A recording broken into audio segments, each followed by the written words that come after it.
Hello and welcome to Bright Mind NLP and Consulting Group. In this podcast, we're going to be discussing the topic of unethical speech.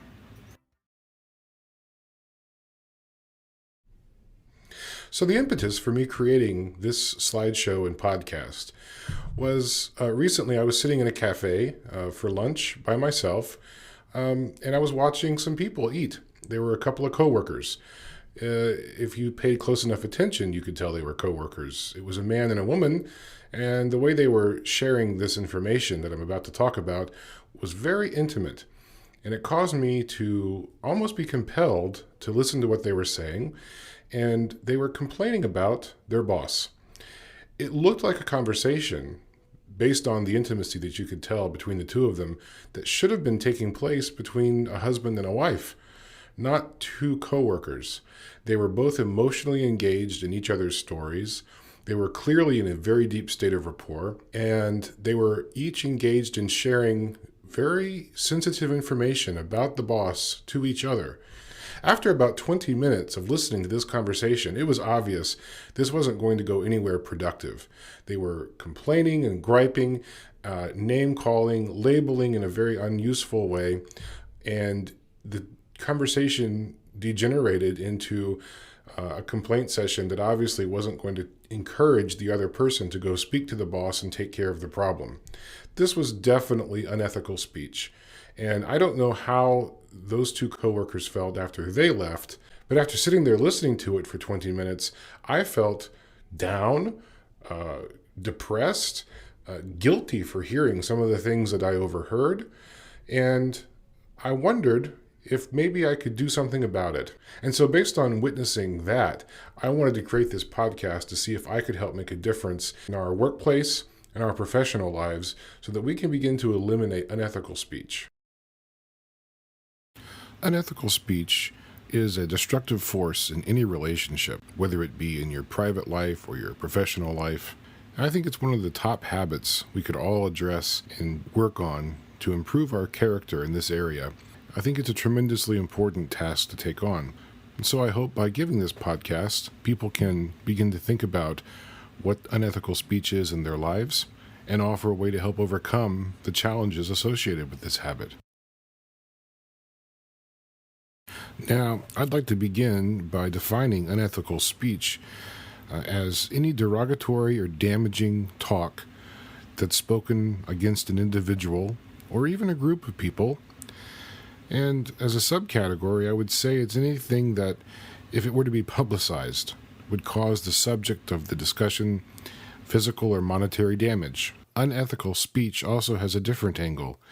It could be speech that's going to incite or increase the listener's ill feelings towards another person. So let's take a look at some examples of unethical speech. The first would be repeating confidential information. Although it seems obvious, when someone has told you something in confidence, to go and repeat that information without permission is an example of unethical speech. For example, let's say John shares some important business information with Tom, and he asks Tom specifically not to tell anyone else. Tom goes home and he shares that business information with his wife. This is considered unethical speech. Another example of this category would be Mary tells Sue that she's getting married, but states that right now this information is a secret. The next time Sue sees her best friend, she tells her of Mary's coming wedding. This would also be repeating confidential information and definitely classified as unethical speech. The next category of unethical speech is when someone disparages another person or themselves, and this applies even if the information is true. For example, Mark complains to a coworker that his boss seems to take off an awful lot of time. This might create in the coworker's mind a sense of doubt or a negative feeling about the boss. This is disparaging speech. A second example could be that Patricia says to her coworker, "Did you know that Julia was divorced?" She's unnecessarily and unethically sharing information that Julia would not probably want shared and has no need to share with a coworker. Another example of disparaging speech would be, "No one in our department is smart enough to fix this problem." Notice the speaker includes themselves in this scenario. However, speaking negatively about the department in such a way disparages each and every person in that department in the eyes of the listener. A fourth example would be, while at a public seminar, Frank leans over and says to his friend, "This guy isn't worth listening to." And while the speaker may be boring, Frank pointing out this feature of the speaker to his friend is still disparaging speech. Another category of unethical speech would be negative comments made as a joke. These could include racial or gender or religious jokes, or insults, followed up by, "I'm just kidding."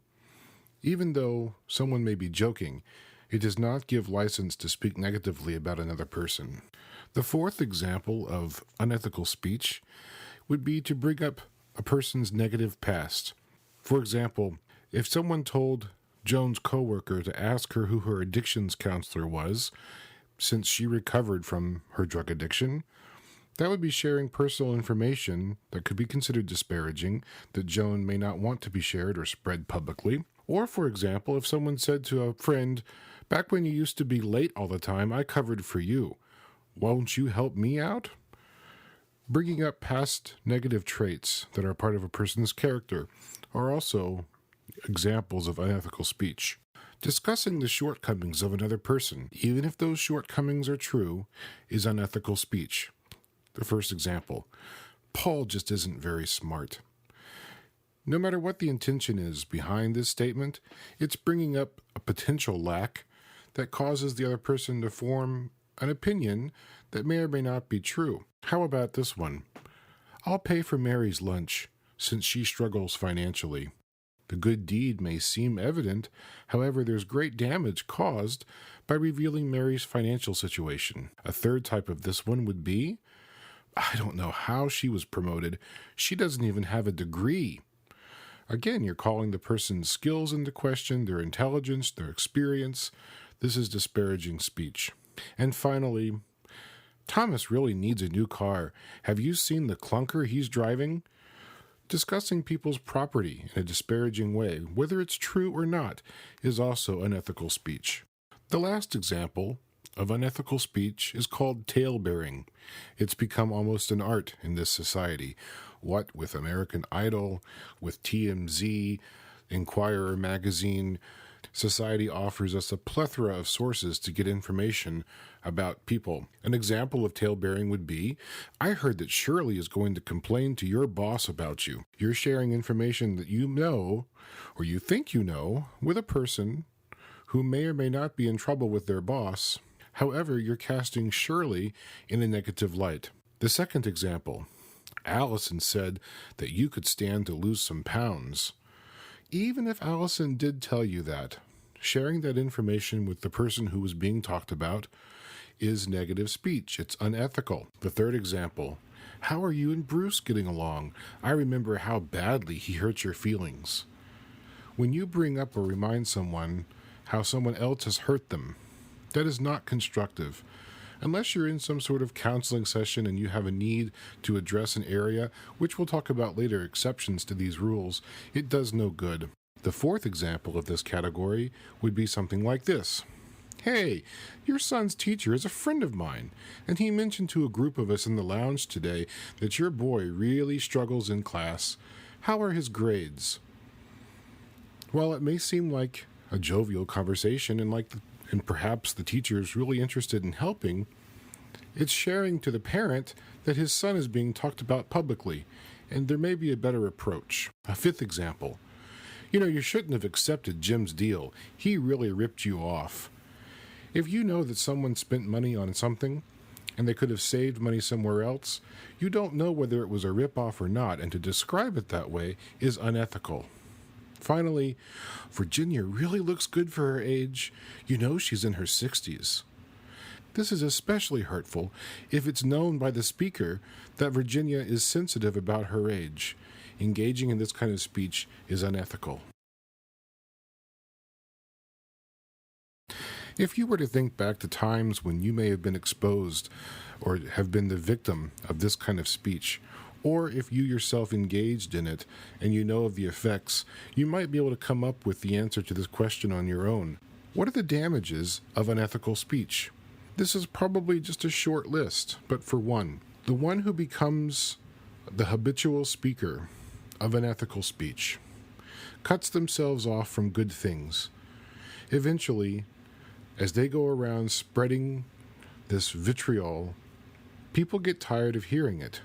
They become perceived as negative. The tale-bearing catches up to them. People learn not to trust them. And eventually, it's as if reality itself closes in on the person and they're cut off from resources and benefits that used to be available to them that they've destroyed through their manner of speech. Unethical speech also damages people. It damages relationships and reputations. If someone speaks negatively of you before you even open your mouth to another person, that person already has masked you with that information that was told, regardless of whether it was true. They look at you through those filters. This could be incredibly hurtful. Thirdly, unethical speech wastes time. Thinking back to the couple of coworkers I saw in the restaurant, after 20 minutes or so of this conversation, they had not accomplished one positive thing. Neither one of them had encouraged each other in any way to go directly to the boss. Nothing was accomplished. When I think about companies, organizations that I've consulted with, I look at all the time spent discussing problems and talking about people and trying to get people to learn skills and strategies to do conflict resolution or to have crucial conversations. And it's so difficult because most people avoid those things. They say that they don't like conflict. They just rather create it in someone else's mind and walk away. This is not conflict resolution. Unethical speech also maintains the problem. If you're not getting the person who has an issue with someone else to speak directly to that person, any words really spent around sharing information that's damaging only exacerbates the problem. The more people are aware and are talking about the problem, the stronger the problem becomes. It's talking about solutions that will help solve the problem. Unethical speech breeds misunderstanding and closed thinking. If you have someone who shares information to you about someone else, it encapsulates your mind in an idea of a preconceived notion or a prejudged notion. In other words, you become prejudiced to that person's idea about someone else if you accept it. And so perhaps unconsciously, you begin filtering that person's behavior, that person's way of speech, the way they dress, through that negative image. For example, when I teach seminars on communication and interpersonal relationships, one of the things I do to demonstrate this is a role play. I pick two people, and one of them I ask to leave the room. The other person who's up on stage, I tell them that the person who just left the room was someone who, when they were a child, drove crazily in their neighborhood and ran over their dog and killed it. And I create this whole image of this person, and a reunion's about to take place. And I bring the person back in the room, and I ask them to have a conversation with the one who's been on stage. And even though it's pretend, you can see in the physiology and hear in the voice tones, there's a trepidation. There's no rapport. In fact, the person often appears angry. And then I ask the subject to leave the room again, and I tell the person on stage that I've made a terrible mistake. I completely goofed. This guy wasn't the one who hurt them. This guy wasn't the one who would groceries and carry them and put them in the car and would never accept a tip and always made sure she was in the car safely. That's the person who was about to come back into the room. And then there'd be a reunion again, and the inflection and physiology would be completely different. Even though we're role-playing, the mask that we see the other person through exists. And it's even more so when we're out in the real world, not in the safe laboratory of a seminar classroom. Another consequence of unethical speech is the negative impact that it has on your mind and body. In a lot of ways, we really do become what we think and say. And so when we spend time focusing on these negative aspects of other people or situations, it begins to change us inside out. And a final point for you to remember: people who gossip to you will eventually gossip about you. Don't think or make the mistake that because you're in the in crowd at this moment and you're getting all this information, that at some point when your life becomes juicy enough, or the details therein, you also will be spoken about. So now that we've examined the definition of unethical speech, looked over some examples, and talked about the damage it can do, let's explore why we do it. So one of the reasons that we engage in unethical speech is it creates a false sense of bonding. When two people are sharing, whether it be negative information or something neutral, or even more so positive, it creates a biological feedback loop. When two people are in a state of rapport, they exchange emotions, if you will, along with ideas. A negative loop, like unethical speech, gives a false sense of intimacy that makes people feel good about what they're doing. Another factor that causes unethical speech is that it simply feels good. Unfortunately, due to low self-esteem, misplaced perceptions and identity, people get the idea that they're creating fun for themselves by talking about other people. In a very warped sense, they are having fun at someone else's expense. There's a fourth reason that makes unethical speech appealing, and that's because people like to have information. Information is power. And so people, through ulterior motives, can share information or withhold information about other people and create a sense of power by what they know. And the last reason that we want to talk about today is probably the most insidious. When we look for negative traits in someone else, very often we're seeing that which bothers us about our own selves projected out into the world around us. This manifestation of our unconscious mind is a message that there's a problem inside that we need to deal with us. And rather than responding to that signal, engage in unethical speech.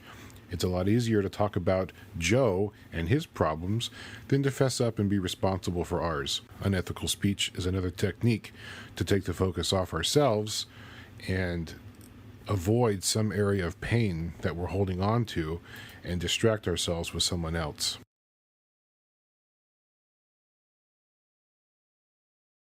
Given all this information, it may seem like we've created a rather dismal picture. How do you stop this negative habit? One of the things that we learn from neuropsychology is the way the brain works in regards to habit. You can't stop behavior X, which we could call a habit that might be unuseful or negative in some way. You can't just stop it without replacing it and reusing that energy. So, for example, when people want to quit smoking, one of the things I ask them and explore with them before I begin doing some work with them is to find out what they want to be doing instead. Once they quit smoking, what do they want to do with all that time and money and attention? Because if it doesn't get directed and focused and there's not some sense of a plan to put in place, very likely for a period of time, the temptation to smoke will recur, and it's easy to fall back into those habits. So you need to find a behavior that's just as accessible and fulfills the same positive intention. So, for example, oftentimes people smoke so that they can relax, or they can take a time out and a break for themselves and just to be quiet. So one of the things people do is learn other ways of quiet meditation and relaxation. They can, utilize the time and the money that they spent on cigarettes and put it towards something that's more healthy and productive. But there has to be some kind of replacement that fulfills the same positive intention and feels just as good. So what behavior would fulfill the positive intentions of unethical speech? Well, unethical speech, we said, was going after a sense of bonding and intimacy, fun, good feelings. So if you stop and think for a moment, you could come up with all sorts of solutions. The one I'm going to suggest that's actually going to move someone's character in a positive direction is the idea of giving someone the benefit of the doubt, and to even go a bit further and to decide to judge someone favorably. For example, you may see someone engage in what appears to be a negative behavior, and rather than coming up with negative interpretations, you could stop and ask yourself, I wonder what the positive intention is for that behavior. What positive function does that behavior fulfill in someone's life? So, judging people fairly isn't as easy as it may sound. It's not one of our most natural instincts. In fact, there are some who say that we have to train ourselves through daily character development to train ourselves out of the animalistic response, which is to quickly just demean someone, and begin to think about the situation more deeply and find the true cause. It takes several layers of thinking to pierce those depths, and oftentimes we don't devote ourselves to doing that. However, we would want someone to think of us in that manner and to give us the benefit of the doubt. And once trained to, and it takes about 30 or 40 days of consistent practice, it becomes easier to cultivate this habit inside of ourselves. And there's a technique that I've created. It's called mindful positive intention, and it can help stop the old pattern and install a new program, if you will, in your thinking. So that when you see someone doing something, and in the past, when you would have thought to yourself, oh, this will be good to tell so-and-so, or I can't wait to share this, or you had that feeling of an urgent need to share what you witnessed, this pattern gives you a sense of interruption and to assign a negative emotion to feeling compelled to share what you witnessed, and assign a positive emotion to propel you in the direction of thinking positively or fairly about this person. And I want to caution you, this is not to say that you should put on rosy-colored glasses. I want you to stay alert and cautious, but at the same time, have the ability to look deeply into someone's life and look for what could be potential causes for their behavior that are positive. And if it's possible to explain or think about a person's behavior in a positive sense, first in your own mind, that should be our preference. So I want to go through the steps of the mindful positive intention with you. I want you to think about, as we talk, someone in particular in your life who you would be tempted to speak negatively of. You're aware of their behavior, and you have in the past, or you think about sharing it with somebody else. And I want you to imagine that person engaging in the specific behavior that you would want to talk about. For example, you might be aware that Tom used to do drugs, and it's compelling information and you want to share it. Immediately, I want you to stop, and I want you to think about what Tom might be going through. What outcomes or positive intentions was Tom going for when he was doing drugs? Perhaps he needed stress relief. Perhaps they coped him with grief or loss. Or maybe he was in great emotional or physical pain, and he reached out to drugs in place of suicide. Think of something that could be a reason to explain his behavior, and ask yourself, in the past, when you've been engaged in behaviors that have tried to medicate pain psychologically, or when you were grieving, or when you have felt stressed in your life, did you always, in every context, 100% of the time, perform beautifully and never reach out for something negative or engage in some kind of negative behavior? Most people would have to answer no, that when we've been stressed, we have oftentimes displayed the worst of ourselves. And in those moments, would we want to be captured on film? Like some of the unfortunate movie stars that we see caught at their worst. Would we want our moments broadcast to the world? Again, most people will have to say no to that. And I want you to get in touch with that feeling of not wanting people to know and being protective. And I want you to empathize with Tom for a moment and think about how he might desire the same thing.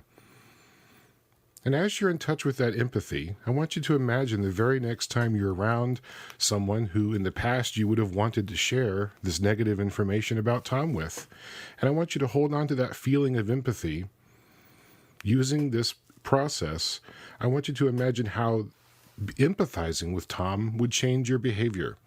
Maybe you could imagine yourself speaking well of him, or not saying anything at all.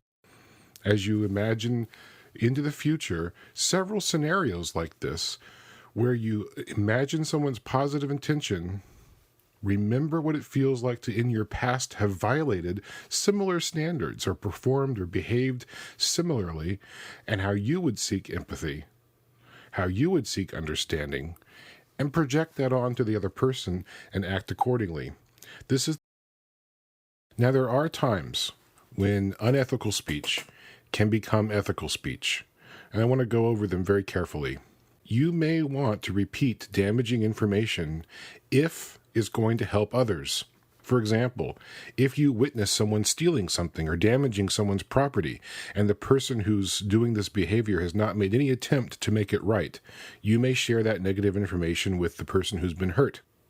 If you witness someone who's damaging someone else's reputation, and they're not making any attempts at amends, you may discuss this with the other person if you intend to bring about peace. So basically, if you look at the slide, there are 6 conditions which have to be met. Number 1, you have to have witnessed this incident yourself, rather than learning about it from some rumor. Secondly, you should think through what you witnessed in detail and not jump to hasty conclusions. Then you ought to approach the person who's committed the offense and clarify what you have heard or seen of their behavior. Set the facts straight and encourage the person to do the right thing and make the situation right. Then, if he doesn't listen, it may be a point where you've come that you have to inform the victim of this person's guilt. A very crucial step: never exaggerate the offense for dramatic effect or any other reason. Don't add words or actions to the scenario, nor should you leave out any details that may cause the listener to misconstrue the information. And then finally, you want to check yourself. Make sure you have pure intentions in doing this. That's how you transform unethical speech into ethical speech. You should have either one of these or both in mind. That you believe, number one, it's possible to help the victim, and you know this because by telling someone else what's going on, you believe the person or people you're telling are capable of helping the victim, or you believe it's possible that the wrongdoer may make up for what they have done, and in the long run improve themselves. If you're acting with pure intentions, and as you think through the scenario, you realize that these intentions can be achieved in another way without using unethical speech, you should pursue that path. That still is an ethical way of doing it.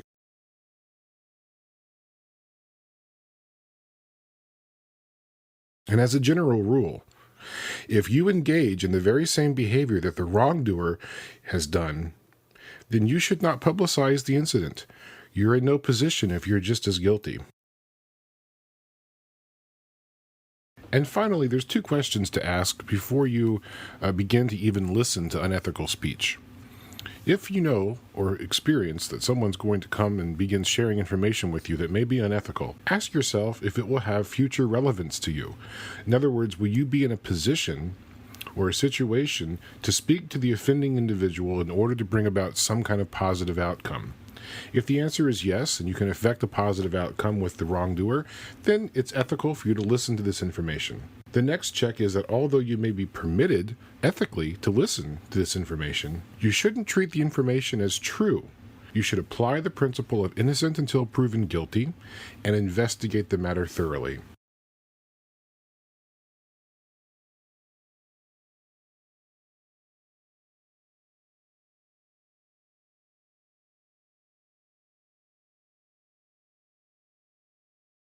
So now you've completed the easiest part of overcoming the habit of unethical speech. Now comes the hard part, applying what you've learned. I encourage you to go back and review the slides and listen to this podcast. Make sure you understand the steps of the mindful positive intention process. If you have questions, feel free to email me at bright.mind@me.com. That's bright.mind@me.com. Listen to this podcast with others whom you think might benefit from learning it. If you think it would be beneficial to bring in a Bright Mind coach or trainer to talk to your team or department or organization about this material, that's an option. The more we do to overcome this habit, the better off we'll be. in terms of our relationships and our character. Thank you for listening, and we hope that you continue to tune in to Bright Mind Podcasts. We'll see you next time. Goodbye.